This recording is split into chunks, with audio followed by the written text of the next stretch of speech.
Just one more in a series of what can I print with a 3D printer. Created this lamp clip to hold this LED lamp on the printer. I don't know if you can get it. There you go. That's a little better perspective.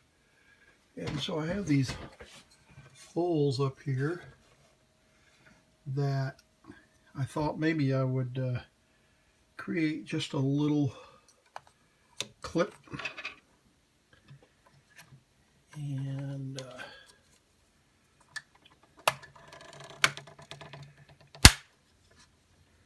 so there we go. Got a little bolt and nut.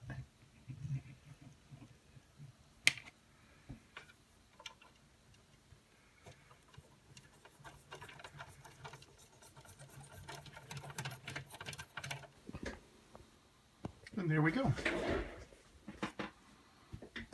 A nice rigid lamp for the 3D printer.